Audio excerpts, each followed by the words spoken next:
Good morning, everyone. I am Reverend Danny. I use they, them pronouns, and welcome to UU Hamilton and our annual Flower Communion service. If you still have flowers in your hand, I'll invite you to come forward during the prelude and have them join our community bouquet up at the front. We come from different homes, different paths, different worries and hopes, to remember that we do not carry this life alone. Here we learn to flourish together, but choosing again and again to show up for one another. Hamilton is situated upon the traditional territory of the Erie, Neutral, Huron-Wendat, Haudenosaunee, and Mississaugas. This land is covered by the Dish with One Spoon Wampum Belt Covenant, which was an agreement between the Haudenosaunee and the Anishinaabe to share and care for the resources around the Great Lakes, resources such as the wildflowers that are native to this area. We are all of us treaty people, the original inhabitants and those who came later, inheritors of a diverse history, dwellers in a common land, and travelers toward a better day. And so, whoever you are, wherever you come from, wherever you are on your journey of faith, today you are here among us. Today you are here and one of us. You are welcome in this house of worship. Please settle into your seats for this morning's prelude, unless you have a flower to bring forward. Our choir.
Good morning, everybody.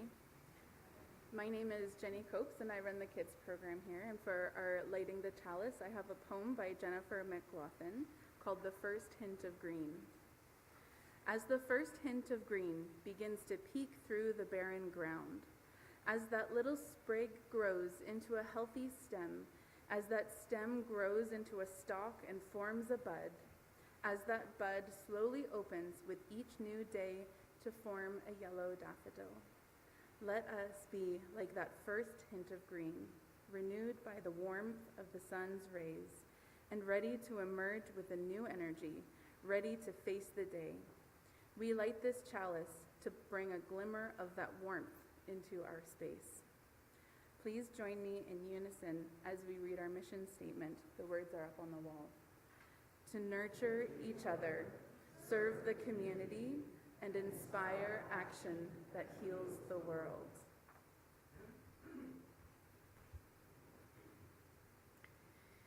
This morning, we have a responsive reading for our call to worship. The words are going to appear on the screen in a new way. We will have them moving automatically instead of flipping to the next one. I'm going to be reading the regular font, and I invite you to join in with the capitalized text. This reading is called Tending the Flame, Lighting the Way Together, which is actually your part. So, Tending the Flame, Lighting the Way Together, in case we didn't get our timing correct. And it was written by Reverend Tess Bomberger. In stormy times, our own lights may waver, or at times even go out.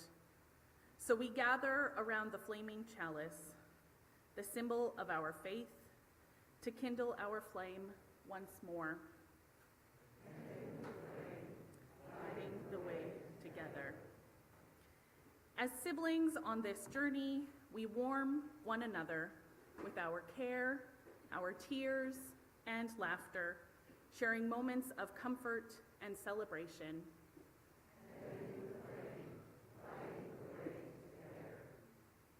Sometimes we carry another through hard times, across deserts. Sometimes we are carried with others to light the way.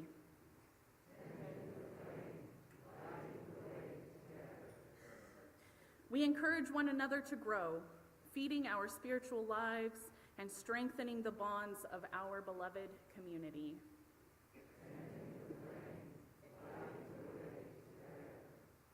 We watch and help our children grow into thoughtful youth and inspiring young adults who take our values with them into the world.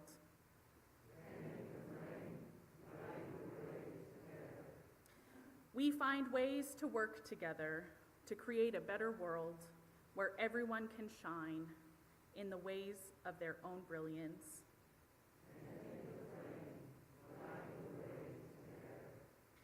None of us can do this alone. This living, this being in the world, we know that we need one another, especially in stormy times.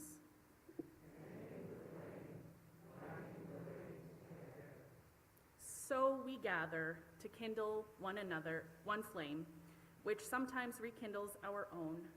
We gather to tend it together so that it may light our own way and brighten the paths for others.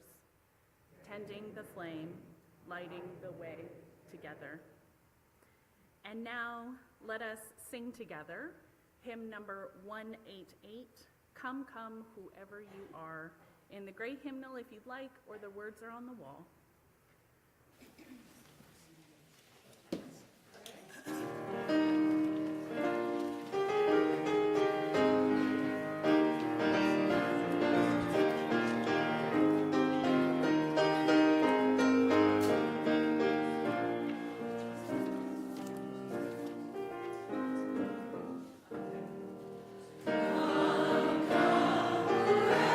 you are,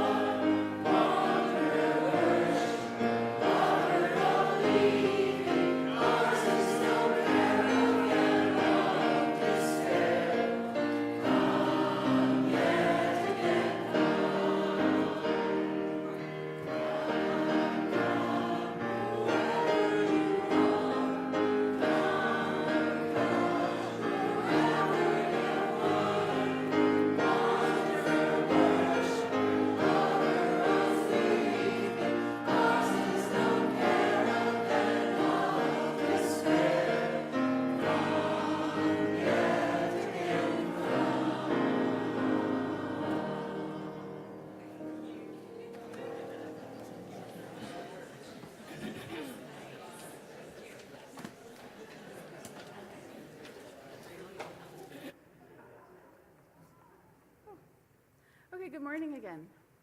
Our story today is about Naama. Naama? Yes. Oh, Naama. I wrote it down wrong. I don't have the author listed here, so my apologies, but it's the story of Noah's wife. In the time when the world was still young, plants and animals and people filled all of creation. But the people were not always kind to one another. In Earth's garden, there lived a man named Noah and a woman named Naamah. God said to Noah and Naamah, "There is too much hate on earth and in people's hearts, but your hearts are good, and so you can help me begin again." God said to Noah, "Make yourself an ark of gopher wood. Do this quickly, for I am about to bring a great flood to destroy all that is under the sky. Bring 2 of every animal that lives on this earth, birds and cattle and creeping things of every kind. Gather enough food for you and for them and store it in the ark." Then God called out to Naamah, "Walk across this land and gather the seeds of all the flowers and all of the trees. Take 2 of every kind of living plant and bring each one onto the ark. They shall not be for food, but they shall be your garden to tend and to keep. Work quickly, the rains begin tomorrow." Naamah tied an apron of many pockets around her waist and walked through all of the earth's fields and gardens. She journeyed into the forest and carefully gathered the spores from the moss that made a carpet at her feet.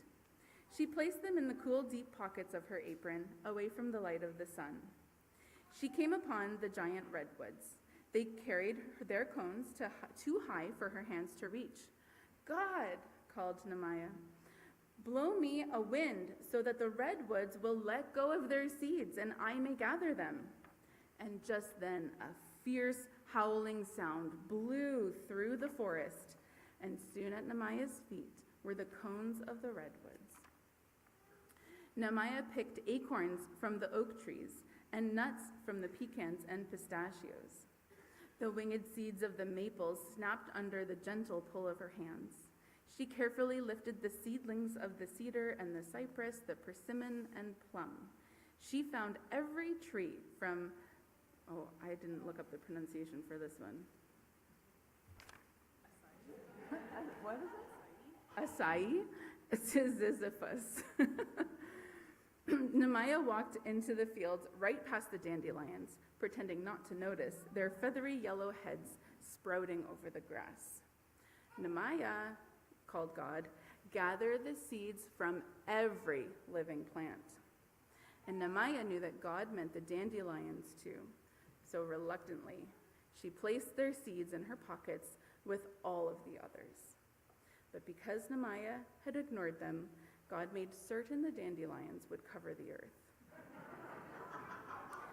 Naamah gathered the seeds of the sunflowers and buttercups, the orchids and jasmine. The fields blossomed with dahlias and daffodils and lilies and lavenders.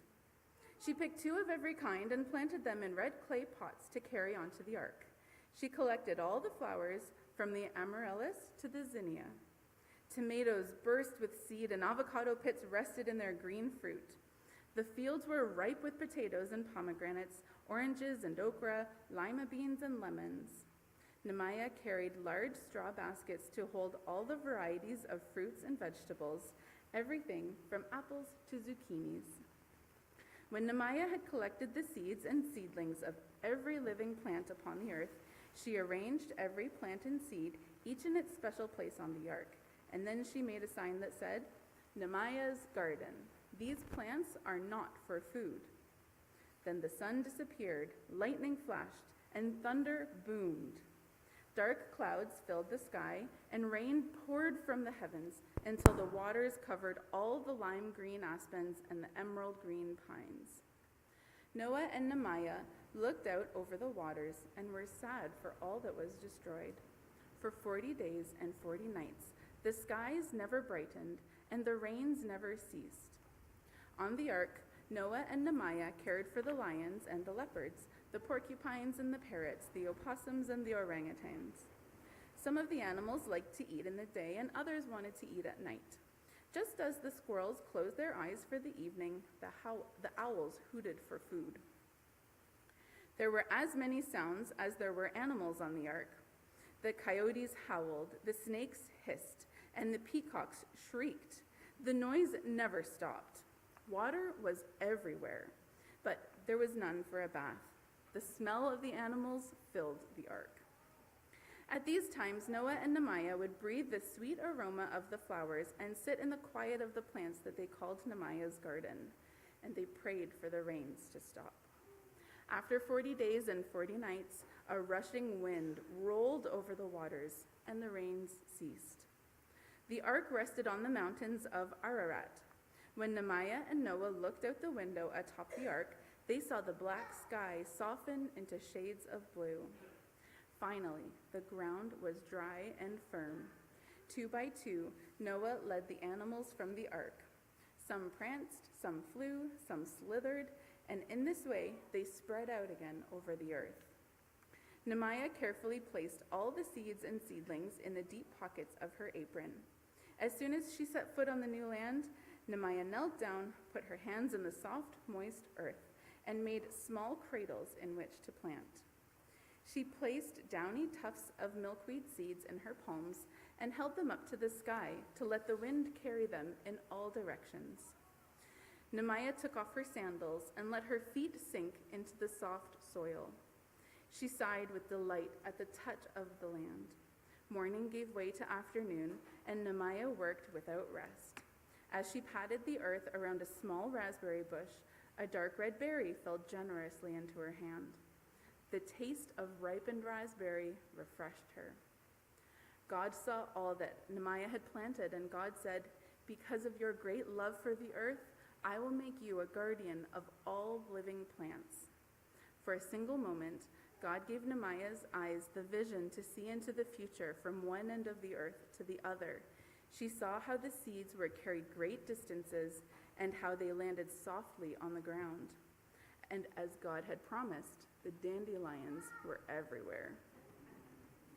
Nehemiah delighted in how the trees grew tall and spread umbrellas of shade over the earth. Flowers sprinkled yellow, peach, and lilac over the fields. And to this day, whenever someone digs into the earth and plants a seed, Nehemiah's garden continues to grow. I'm switching it up a little bit today. Sorry. There are a couple of things I wanted to share, which I usually do before the story, but I think I was just so excited about this story, I jumped right into it. We had a really lovely time on Friday at Third Space. And so this coming Friday, yeah, we liked it, didn't we? This coming Friday, it's a fiber crafts with Danny, yours truly. Yeah. And so if you want to maybe practice some knitting or crocheting, you can come and get some expert help.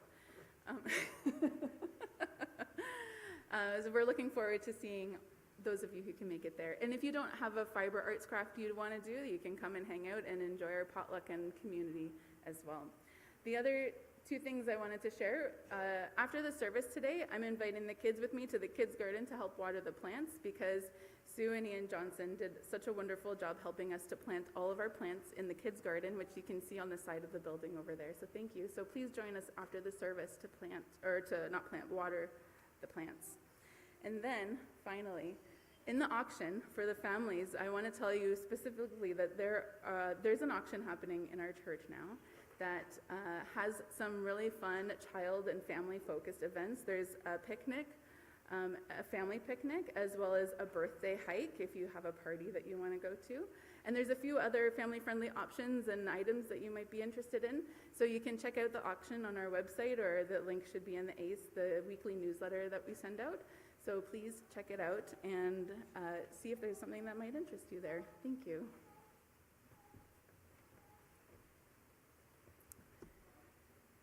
I invite you now into a moment of prayer, contemplation, and meditation.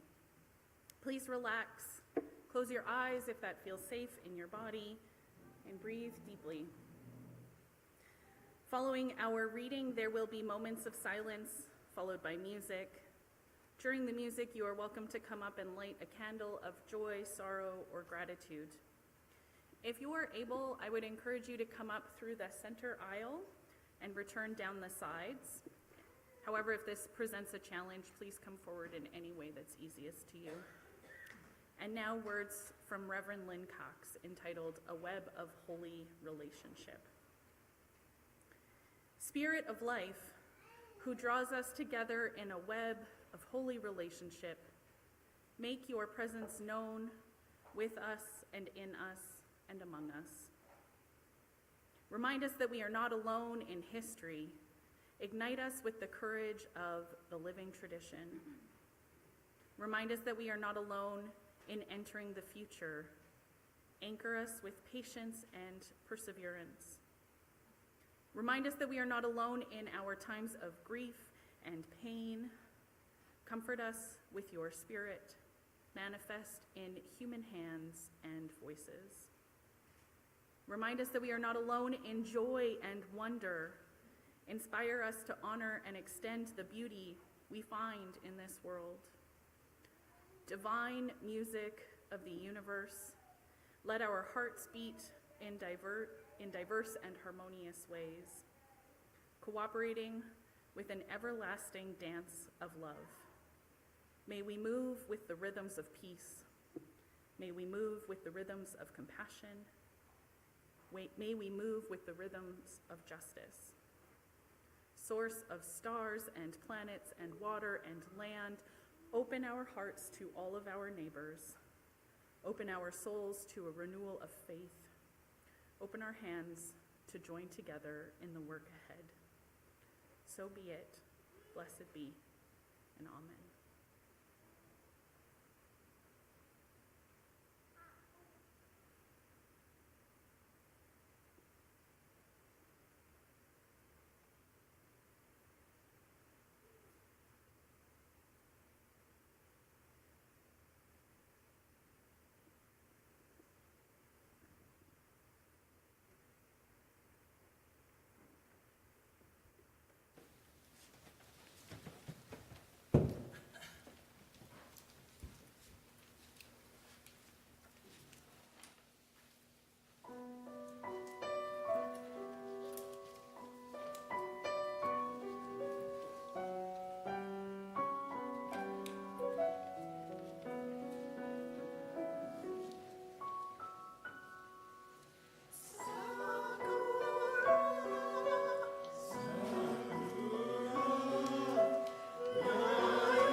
We come now to a time in our service where we affirm the ways that we are connected in this life as we live into the truth that what affects one of us affects us all.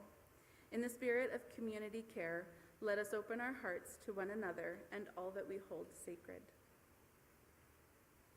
We hold in our hearts today Val.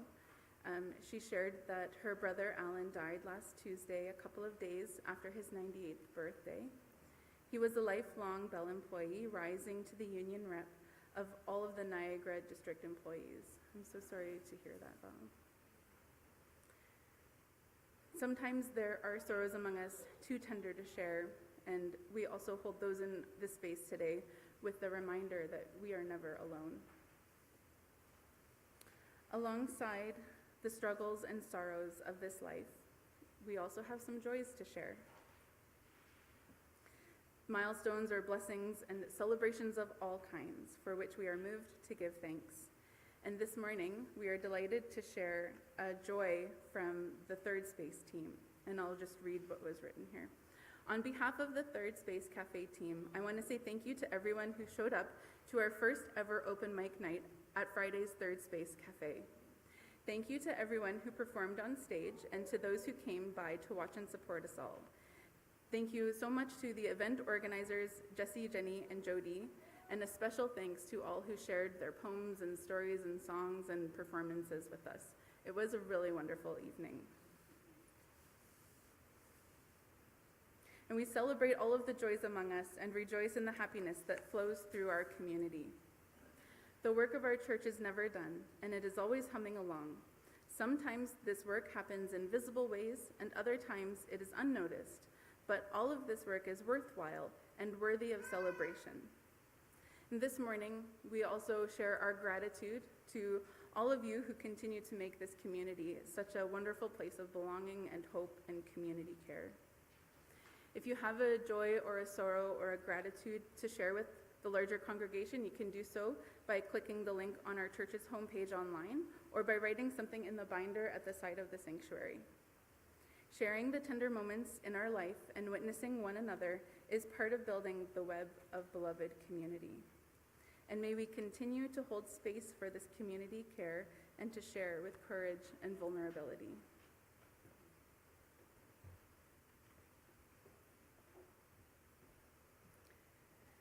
Once upon a time, most folks used the offering plate to fulfill their pledge of financial support.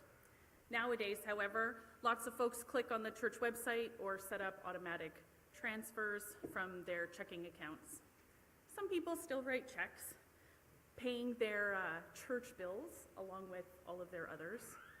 However, passing the offering plate has never just been a practical exercise. It has always been a ritual.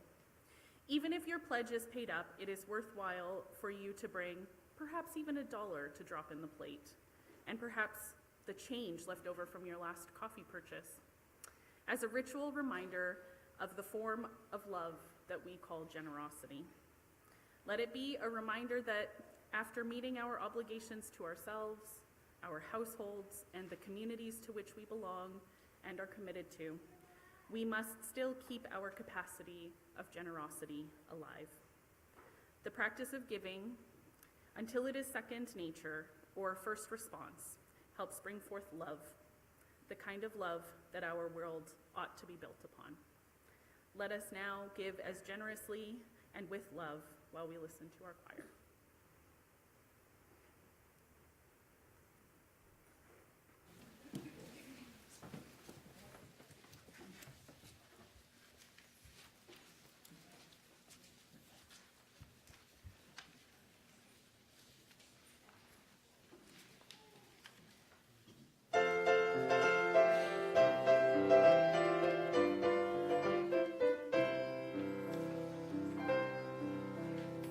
Day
Thank you so much for your generosity and love for this community.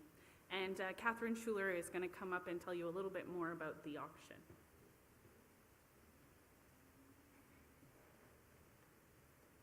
I know you're tired of seeing me up here. But I have to tell you that online bidding ends in 6 days, 4 hours, 55 minutes, and 20 seconds. Are you feeling urgent yet?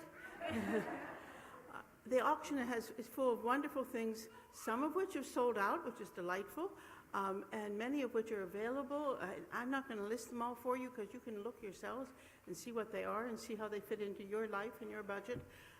There's a real range of prices and things. So have a look. We'll be outside near the library if you'd like to chat with us after, if you have any questions. The link is available in the ACE. The link is available in the front of the website and the church website. And this is a fundraiser both for our church and for our community partners, Sacagawea Nonprofit Housing. We have community partners, and we do what we can for them. For Eva Rothwell, we run the clothing room. Other ways, we consult with politicians and try to advise them on things we think were valuable for the community. For Sacagawea, the best thing we can do is to raise money, because they have their own way of doing things, and they are happier if we are the silent partners who contribute. So this is one of the things we do for our partner. So if you can, please bid. If you can't, I understand. And see you there. Bye.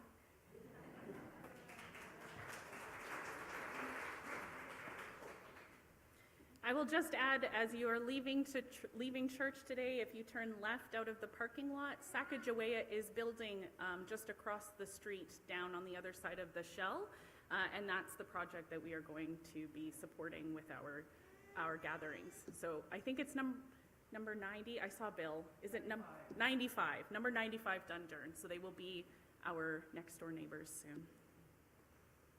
And now on to my reflection. There was no easy way to segue that, sorry. Flower communion service. What is it? Many of you might be asking. Perhaps you knew an idea of communion from another religious community you've been in, or you've heard of one of the most popular acts of communion within Christian faith. And yet the word communion means participation in something, that which is common to all. If we break down the word into its Latin roots, com means together or with, and munis is related to exchange, service, or sharing duties. Flower communion is a time in which we come together to share our flowers, ourselves. It's a special ritual service that was started in 1923 by the Reverend Norbert Chopek, a Unitarian minister in Czechoslovakia. Reverend Chopek was raised as a Catholic, but discovered Baptist tradition at the age of 18 and became a Baptist minister. For many years, until he finally decided he was too liberal, and he wrote in his diary, "I cannot be a Baptist anymore, even to compromise. The fire of new desires, new worlds is burning inside of me." After discovering the Unitarian Church in New Jersey, he transitioned his ordination to the Unitarian Association of America, and his wife, Maya, also became an ordained minister. After World War I ended, the two of them returned back to Prague, and they started the Prague Liberal Religious Fellowship. Maya and Norbert wanted to create a new ceremony that would bring the people closer together and make them feel like a religious community. They fashioned what they called the Flower Festival, and it was celebrated, and it will be the first one was celebrated 103 years ago on June 4th. They originally named it a festival rather than a communion, so as not to offend folks with diverse religious backgrounds who might wish to come, either from within their congregation or from the outside world. While we often call this service a flower communion, they were very careful to be welcoming all by calling it a festival. They didn't want to make those who were previously or currently Jewish, Catholic, or agnostic uncomfortable. In this way, the Flower Festival honors the diversity found in our faith communities. Each of us comes here with unique, different views, looking for different things, exploring different paths. And here we find community. Here we find others seeking to share the journey. We listen, we learn, and we laugh with each other. We gather together affirming that while we may each be seeking our own truth, it helps to have others to learn and share with. As Unitarian Universalists, we affirm that we are interconnected, that we need one another, and we need the dandelions. Whether you love them or hate them, dandelions are among the most familiar plant in the world. Before the invention of lawns, people praised the golden blossom and the lion-toothed leaves as a bounty for food, medicine, and even magic. In fact, there are stories from multiple different cultures that hold the dandelion as sacred because it is the only flower that represents the three celestial bodies. The yellow of the sun, the bright yellow flower representing the sun, and the white globe puffball representing the moon, and the seeds that are blown by the wind are the stars. The flower actually opens up in the morning sun and closes down at dusk as if to sleep. And this sleeping and waking cycle will last for about 10 days, maybe 2 weeks, before it closes its florets tiny and turns white. If you look closely at one of these little dandelions, each of the yellow petals is its own flower. Hundreds of pollinators can get into each one of those little flowers. As the florets dry and harden, they begin to turn into seeds. And the flower stops opening up in the morning, stays closed for a few days until suddenly the head reopens into this white puffball. With each seed, it has its own little parachute structure that can carry the seed as far as 8 kilometers. Every single piece of the dandelion is edible. The stem and leaves are delicious. You've probably had them in salad mixes before or sautéed. The flowers can be eaten raw, or you could add them to cookie or cake batter for a sweetness and a yellow, sunshiny color. And the roots can be dried for tea or roasted to mimic coffee. You can even eat the seeds after you've taken away the white bits, or you can sprout them in water to create microgreens. The dandelion is perhaps one of the most resilient plants globally, with an average taproot between 6 to 18 inches long, but they will continue to grow deeper if they are not pulled up, sometimes up to 36 feet. Additionally, so I just saw Allie's face. Her jaw is like, sorry, Allie.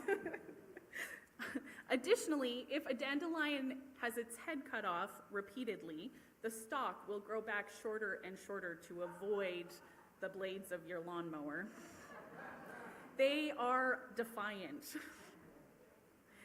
And yet, nobody wants them in their yards. We call them a weed, and we pull them up whenever we can.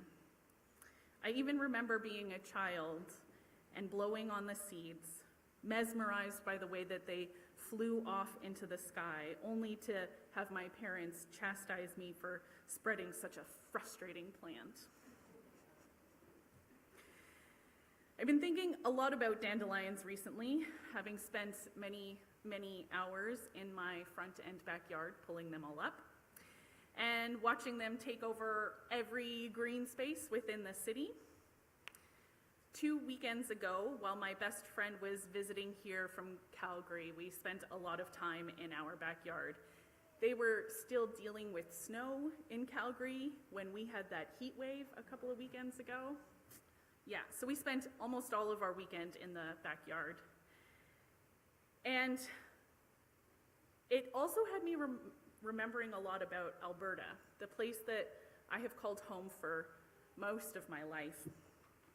Actually, July 1st will be the 10th anniversary of me leaving Alberta and traveling across the country to begin the adventures of ministry. The last election that I participated in when I was still in Alberta was when Rachel Notley, the leader of the NDP, became the premier. It was the first election in 44 years that neither of the two conservative parties had managed to hold power in Alberta. It was quite an amazing vote to be a part of. Unfortunately, the news this last week has turned the story of Alberta on its head, in comparison to my recollections, of course. I guess Alberta doesn't really feel like home anymore. But then again, Canada doesn't really feel like Canada anymore. Our leaders have done a complete 180-degree turn on their duty to consult Indigenous peoples when pushing through another pipeline, on our climate targets, on the shifts away from peacekeeping. Although the federal government was quoted in November of 2025 saying our government remains focused on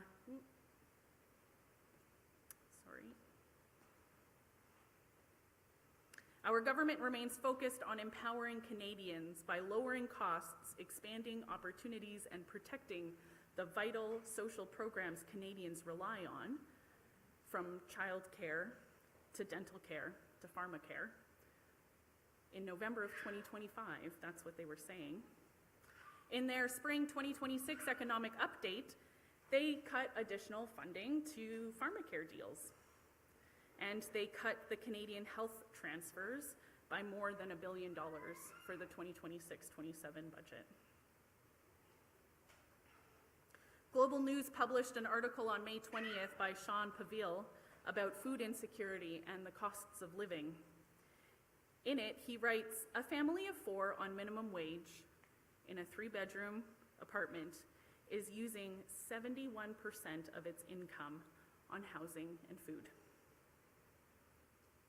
If that same family were to be downsized or have their job handed over to AI, their housing and food bill would become 120% of what Ontario Works benefit would give them. The Spectator published an article on Friday about the pushback against proposals for services focused on homelessness, addiction, and mental health. It reports that the Salvation Army's pitch to move its downtown men's shelter to a former school on Gage Avenue North was defeated because of residents fighting the proposal. And yet, I was pleasantly surprised by one of our nation's leaders this week. On Wednesday, Avi Lewis was in Ottawa, and he spoke against the consultation of reviewing the Canadian Labour Code because they are looking at restructuring collective bargaining and the right to strike here in Canada. Lewis was also the keynote speaker at QP Ontario's Convention and Leadership election on Thursday afternoon, and clips of his keynote came up on my social media feeds Friday.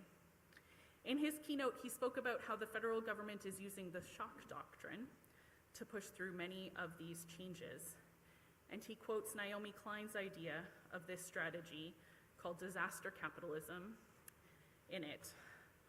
Political actors exploit the chaos of natural disasters, wars, and other crises, perhaps like the one where the elephant beside us is on a rampage, in order to push through unpopular policies such as deregulation and privatization. But the thing that impressed me even more than his straightforward speech and clear explanation to the challenges that I have been witnessing was the end of his speech, when he said, "Today, we are sending out a bat signal, a clarion call for progressive forces across the country to rally together in the face of unprecedented threats. This country is awash in wealth, and we all know it's workers who have created it. It is time to balance the scale in this country to build an economy based on care for the earth, care for one another, and care for everyone. And it is this piece that feels so important right now. We cannot let the chaos of our world leave us groping in the dark while decisions are pushed through. And we cannot do this by dividing ourselves into factions. Everyone must rally together if we are going to overcome the challenges of this moment. I highlighted the dandelion today in our beautiful flower communion bouquet because of its persistence, because of its resilience. And I want to remind all of us that we too have access to that same resilience. But also to remind us that even the most abundant flower in the world can be considered a weed. With all of the power of food, medicine, and magic,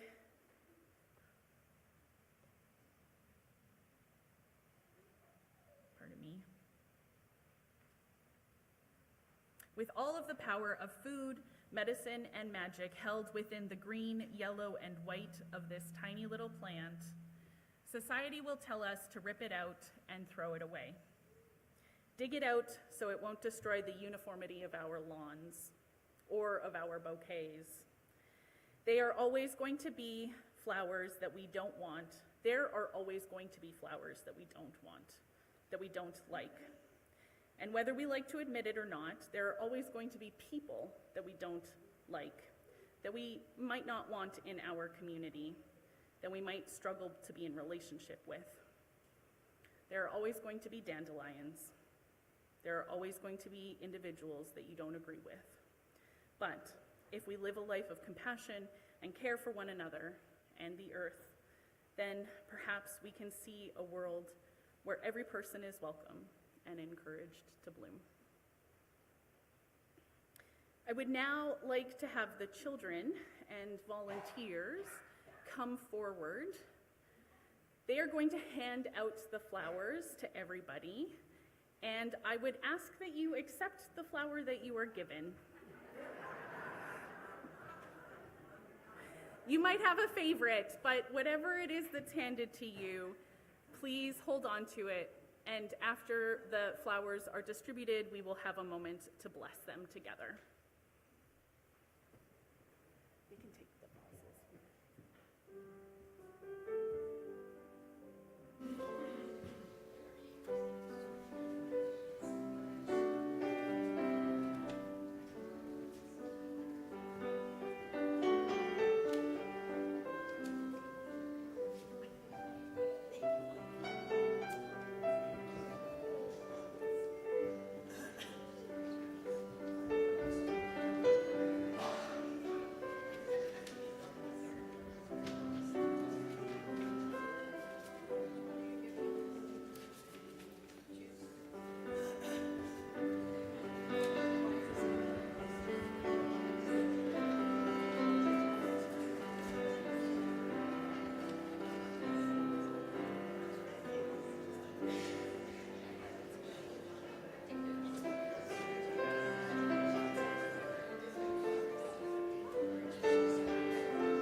JP has become a part of a bouquet.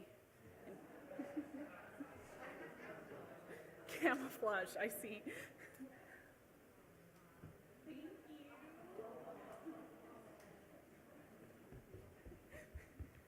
Thank you so much, Sarah. Gerber daisies are actually my favorite. That was perfect. So, as you hold your flower, does everybody have one? Excellent.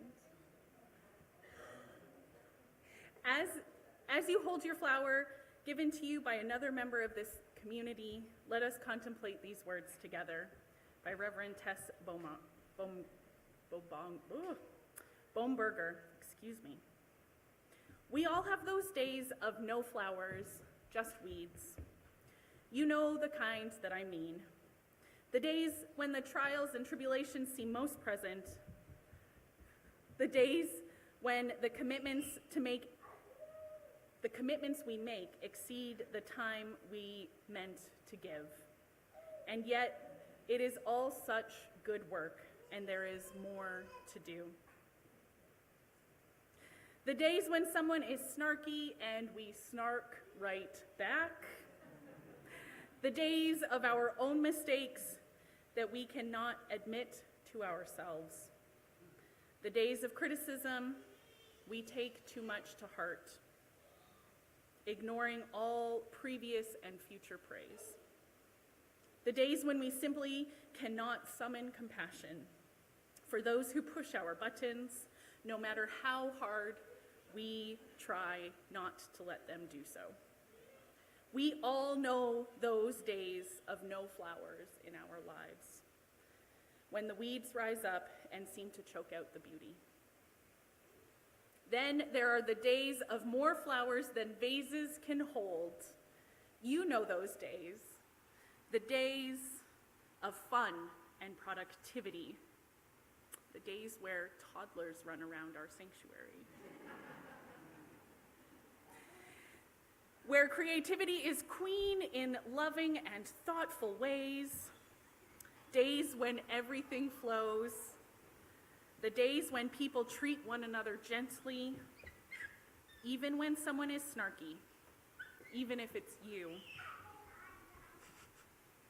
When a thoughtful silence wraps you and them in a holy moment of connection. The days when you cannot take criticism with a grain of salt and praise and positive feedback with a thankful open hand. The days when exactly the right thought, word, or action occurs to you at exactly the right moment, and you think it, or say it, or do it, and you witness something opening up inside of you, or in another person, or in the garden of space between the two of you. These are the days of too many flowers for the vase to hold. May this be a day of too many flowers for you. And in the coming weeks and months, may such days grow in number and frequency for each of us. May we rejoice in the abundance of our blessings and in the abundance of our community. And now we will sing our closing hymn, number 368, Now Let Us Sing. So I have to give a little bit of instruction for this one only because it's kind of like two parts. You have lower part, higher part. I don't care what you sing, whatever you feel comfortable. But here's what we're going to do. The lower voices of the choir are going to help me, and we are going to sing through the lower part by itself, just by itself. Don't worry about the text, John. A couple of times, 2 times. Okay, we're going to sing through that 2 times. And then I will give the big hand wave, if you can see me over there, and we'll start singing the entire hymn together. We're just going to have fun. Don't worry. Don't stress. Okay? Are we all ready to go? Okay. I'll give the hand wave when the lyrics start, okay? All right. Ready? Lower voices.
As you leave the sanctuary this morning, take with you the flower you have received from community, a symbol of our interconnection. Because we know none of us can do this alone. This living, this being in the world, we know that we need one another, especially in such stormy times as these. Go into the world with care for the earth, care for one another, and care for yourself. Let your life be a garden where all are welcome to bloom. And when the weeds rise up, threatening to choke out the beauty or block the sun, remember, you are not alone. We are here blooming together.